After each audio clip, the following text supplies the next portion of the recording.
bir şey olmuşlar. Bize...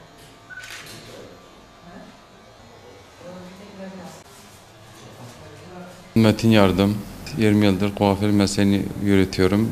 Buraya size ikinci şube olarak açtık ve 10 gündür vatandaşlarımıza hizmet veriyoruz. 30 Ağustos'a kadar kampanya yapmak istiyoruz. Çocuğuyla beraber kuaförümüze gelen babalar, onların çocuklarını ücretsiz tıraş yapacağız. Bu kampanyamızda 30 Ağustos'a kadar sürecek.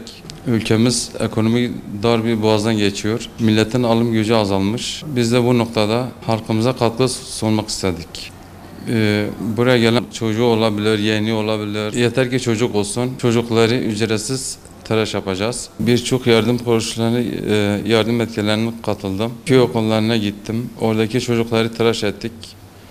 Bundan sonra da devam etmek istiyorum. Damatlarımıza özellikle cilt bakımı yapmak isteyen ayrı yerimiz vardır. Kişiye özel. Orada rahatlıkla bakımını yapabilirler. Özellikle damatlar için yerimiz var.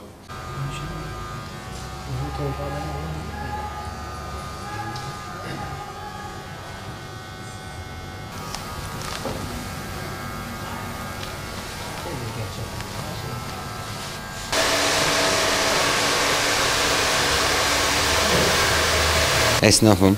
Bugün tıraş olmaya geldik yeğenimle beraber. Sağ olsun Metin Bey kuaföründe çocuğuyla veyahut da yeğeniyle gelen küçük çocukları ücretsiz olarak tıraş ediyormuş. Böyle kampanyaların devam etmesini diğer berber arkadaşlara da tavsiye ediyorum. Bu ekonomik darboğazda çok mantıklı bir şey yapmış. Tebrik ediyorum.